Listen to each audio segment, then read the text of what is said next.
Hello movie lovers, পৃথিবীর মধ্যে psycho কিলার ঘুরে বেড়াচ্ছে। এরকম মুভি তো অনেক আছে, কিন্তু তখন কি হবে যদি আকাশে কোনো সাইকো কিলারের তাণ্ডব শুরু হয়ে যায়? আকাশের ওপর, তাও আবার অনেকটা উচ্চতায় একটা প্লেন উড়ে যাচ্ছে এবং সেই প্লেনের মধ্যে যাত্রীদের সঙ্গে উঠে পড়ে একজন সাইকো, কিন্তু তার উদ্দেশ্য অদ্ভুত আর বিচিত্র।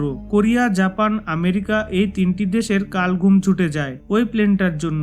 এই তিনটে দেশের মধ্যে একটা দেশও চায় না যে ওই অভিশপ্ত প্লেনটা তাদের দেশের মাটিতে ল্যান্ড করুক। কিন্তু কেন একটা সাইকো কিলার প্লেনের মধ্যে এমন কোনো কাণ্ড করেছিল যে তিনটে দেশ ওই প্লেনটাকে মাটিতে নামতে দিতে চায় না? একটা টান টান শ্বাস শুদ্ধকর সার্ভাইভাল মুভি। বন্ধুরা, তোমরা দেখছো সিনেমার কাহিনী। মুভিটি হলো ইমার্জেন্সি ডিক্লারেশন। মুভিটি শুরু হয়, দেখা যায় ব্যস্ততম একটা এয়ারপোর্টের এই লোকগুলো জানে না যে আজকে তাদের সঙ্গে প্লেনের মধ্যে কি হতে চলেছে। এয়ারপোর্টের টিকিট কাউন্টারে দেখা যায় ইনাকে। লোকটা একটা অদ্ভুত প্রশ্ন করে জিজ্ঞেস করে, আচ্ছা একটা কথা জানতে চাইছিলাম, বলতে পারবেন আজকে যতগুলো প্লেন এখানে উঠবে সেগুলোর মধ্যে কোন প্লেনটাতে সব থেকে বেশি মানুষ থাকবে? লোকটার প্রশ্নের উত্তর কেউ দেয় না এবং লোকটা সেখানে কিছু অশ্লীল কথা বলে চলে যায়। হ্যাঁ, ওই কথাগুলো যেগুলো ভাবছো। অন্যদিকে একটা বাড়িতে এই লোকটাকে দেখানো হয় এবং তার বাচ্চা মেয়ে। লোকটার নাম ইনহো। লোকটা একজন গোয়েন্দা। এদিকে এয়ারপোর্টের সমস্ত যাত্রীরা তৈরি কোরিয়ার ফ্লাইটে ওঠার জন্য। আর ওই সবকিছুর আড়ালে এয়ারপোর্টের বাথরুমে চলছিল অদ্ভুত কিছু কাণ্ড। কারণ এয়ারপোর্টের বাথরুমে ওই অদ্ভুত ব্যক্তিটা তার শরীর কেটে একটা শিশির বোতলে লুকিয়ে রেখে জায়গাটা ব্যান্ডেজ করছিল।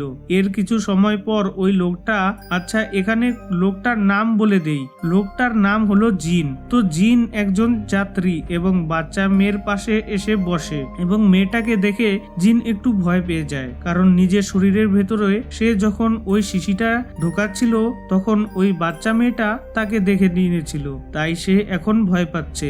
আর শরীরের ভেতরে একটা শিশি আছে, সেই কথাটা ওই বাচ্চা মেয়েটা বাকি কাউকে যাতে বলে না দেয়। এবার ব্যাপার হলো জিন নামে এই লোকটা কে এবং কেনই বা সে বাথরুমের মধ্যে ওই শিশিটা ঢোকাচ্ছিল নিজের শরীরের মধ্যে, আর সেই শিশিরের মধ্যে এমন কি আছে? তো যাই হোক, অন্যদিকে দেখা যায় গোয়েন্দা ইনহোর কাছে একটা ভিডিও ভাইরাল হওয়া, যেখানে একটা প্লেনের মধ্যে আক্রমণ করার হুমকি দেওয়া হয়েছে।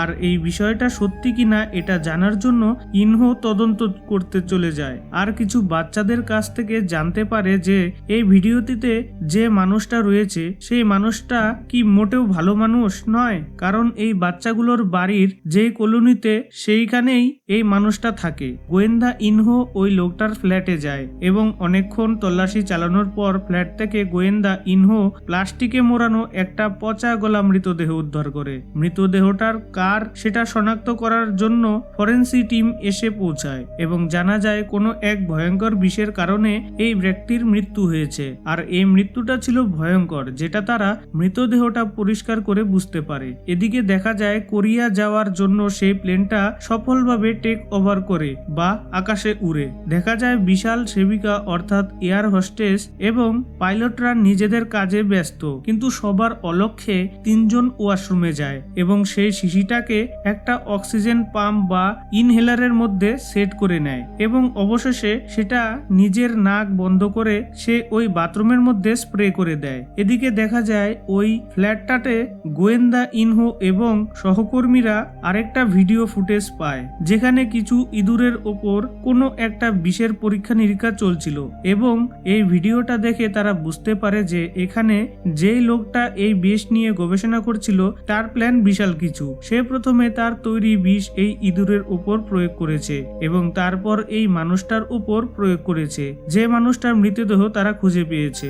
আর সব থেকে হয়রান করার মতো ব্যাপার হলো লোকটাকে কিন্তু গোয়েন্দারা এখনো ধরতে পারেনি, অর্থাৎ লোকটা কিন্তু খোলাভাবে ঘুরে বেড়াচ্ছে। এদিকে দেখা যায় জিন যখন ওইসব অদ্ভুত কাণ্ড করে ওয়াশরুম থেকে বের হচ্ছিল, আবারও এয়ারপোর্টের এই বাচ্চা মেয়েটা তার সামনে দেখে এবং সেই বাচ্চা মেয়েটা কানে কানে কিছু একটা বলে। মেয়েটার চোখে মুখে দেখে মনে হচ্ছিল জিন তার কানে কিছু একটা অসম্ভব কথা বলছে এবং এর কিছুক্ষণ পর একজন যাত্রী ওই বাথরুম থেকে ফিরে এসে জানায় তার পায়ের মধ্যে পাউডার মতো কিছু একটা পড়েছে। দেখা যায় প্লেনে থাকা ওই বাচ্চা মেয়েটার বাবা পাশের প্যাসেঞ্জারের ফোনে একটা ভিডিও দেখে আর সেই ভিডিওতে থাকা লোকটার চেহারা হুবাহুব জিনের সঙ্গে মিলে যায়। এরই সাথে সাথে সে তার মেয়ের কাছ থেকে জানতে পারে যে জিন তার কানে কানে কি বলেছে। বাচ্চা মেয়েটা জানায় জিন তার কানে কানে বলেছে এই প্লেনের মধ্যে থাকা সমস্ত মানুষ মারা যাবে। এই কথাটা জানার মাত্রই বাচ্চাটার বাবা এয়ার হোস্টেসদের ডেকে সমস্ত বিষয়টা খুলে বলে, কিন্তু এয়ার হোস্টেস জিনকে জিজ্ঞাসাবাদ করলে সে খুব সহজ সরল ভঙ্গিমায় তাদেরকে জানায় আমি একজন বিজ্ঞানী, সুতরাং আমার উপরে আপনারা বিশ্বাস রাখতে পারেন। আর তা সরলতায় বিশ্বাস করে এয়ার হোস্টেসটা সমস্ত ব্যাপারটা এড়িয়ে যায়। এদিকে অনেক খোঁজাখুঁজির পর গোয়েন্দা ইনহো এয়ারপোর্ট থেকে জানতে পারে যে তারা যে ব্যক্তিটাকে খুঁজছে সে বর্তমানে হুনলুনুগামী একটা ফ্লাইটে বা একটা প্লেনে চেপেছে। এখানে বলে রাখি ইনহো স্ত্রীও ওই একই ফ্লাইটে আসে, সেও হুলুলু যাচ্ছিল এবং যেসব যাত্রী হুলুলু যাচ্ছিল তারা কোরিয়ার ফ্লাইটে আছে, অর্থাৎ কোরিয়াতে যে প্লেনটা যাচ্ছে সেই প্লেনটা হুলুলুতে নামবে। এটা শুনে ইনহো প্রচন্ড চিন্তায় পড়ে যায়। এদিকে দেখা যায় প্লেনের সেই যাত্রী যার গায়ে একটা পাউডার জাতীয় পদার্থ পড়েছিল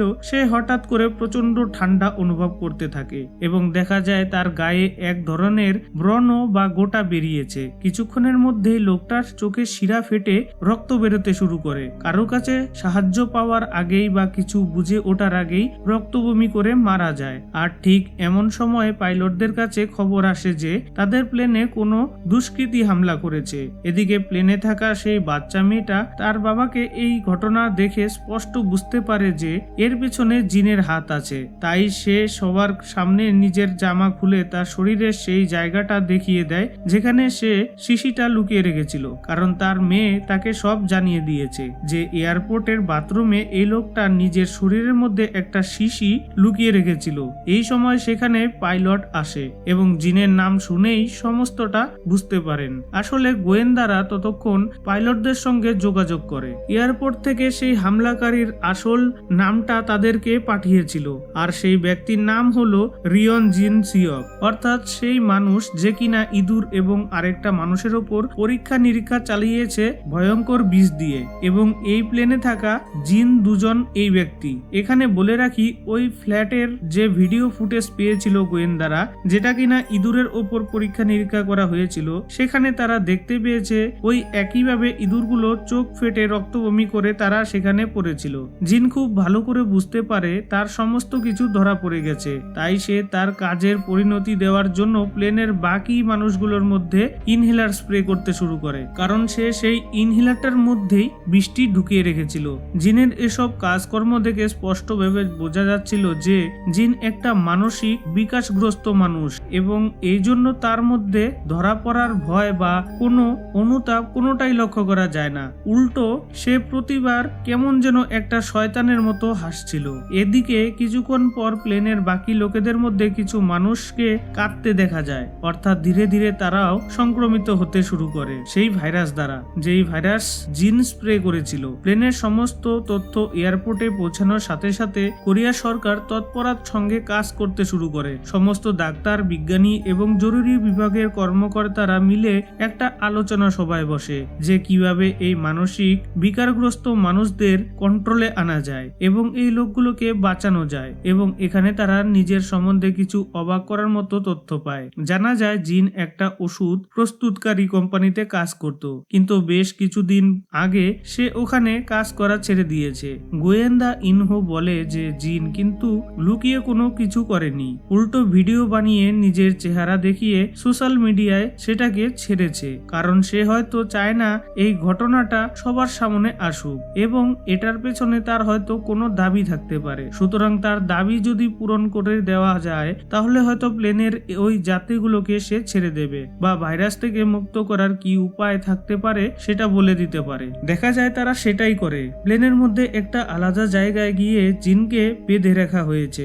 একজন পাইলট তাকে জিজ্ঞাসাবাদ করছে আর ফোনে যোগাযোগ করে সমস্ত বিষয়টা কোরিয়ার সরকার লাইভ শুনছে। জিনকে নিজের দাবি জানতে বললে সে বলে আমার শুধু একটাই দাবি, এই প্লেনের মধ্যে যতগুলো মানুষ আছে সবগুলো মানুষকে নিয়ে একসাথে আমরা মরতে চাই। ওর আর কোনো দাবি নেই, কারণ আচরণে স্পষ্টতেই বোঝা যাচ্ছে সে শুধুমাত্র একজন মানসিক রোগী ছাড়া আর কিছুই নয়। এবং একই সাথে জিন পাইলটের দিকে তাকিয়ে যেন কেমন অদ্ভুতভাবে হাসতে হাসতে বলে, আপনি কি ভেবেছেন? আমি তো নিজেই এই ভাইরাসে আক্রান্ত এবং আমি বুঝে শুনেই প্লেনের মধ্যে উঠেছি। আজকে সবাই একসাথে মরবো। এমন সময় দেখা যায় প্লেনের মধ্যে থাকা সমস্ত জিনিস, মানুষ প্লেনের স্বাদের সঙ্গে বাড়ি খেতে শুরু করে। সমস্ত প্লেনটা কেমন যেন নিজের ভারসাম্য হারিয়ে ফেলছে।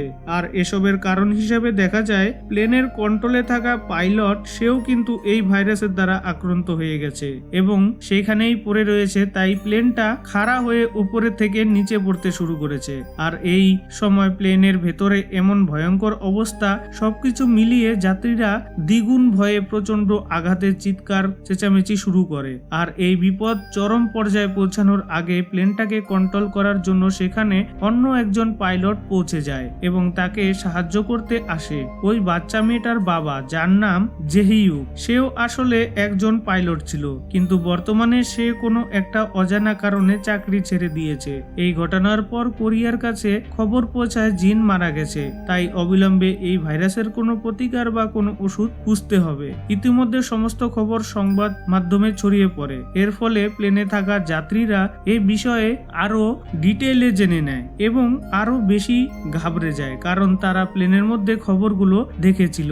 এমনকি কিছু কিছু যাত্রী এবং হস্টেজ এই ভাইরাসের জন্য অসুস্থ হয়ে যায় এবং সেখানেই মারা যায়। এদিকে দেখা যায় যে এয়ার হোস্টেসরা অসুস্থ মানুষদের প্রাথমিক চিকিৎসা দিচ্ছিল, আর ওই প্লেনের উপস্থিতি একজন ডাক্তার তাদের সব সময় সাহায্য করছিল।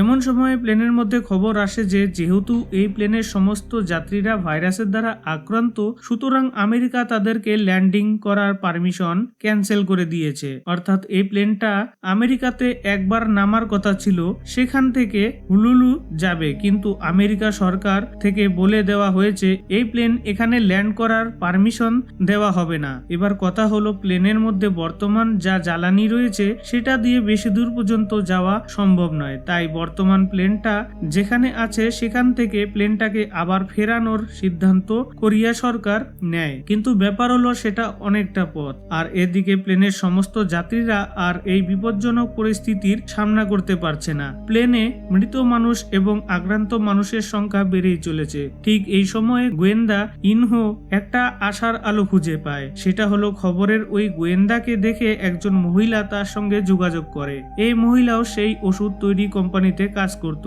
যেই ওষুধ তৈরি কোম্পানিতে জিন কাজ করত। আগে ওই মহিলা জানায় জিনের সঙ্গে এই কোম্পানির একজন কর্মচারীও ষড়যন্ত্রে যুক্ত আছে। ওই মহিলা সেই মানুষটার আচরণে কিছু অস্বাভাবিকতা লক্ষ্য করেছে। গোয়েন্দা ইনহো এসব জানা মাত্রই সে লোকটার বাড়ি পৌঁছে যায় এবং অনেক চেষ্টা করে অবশেষে গাড়ি অ্যাক্সিডেন্ট করার পরেও গোয়েন্দা ইনহো তাকে ধরে।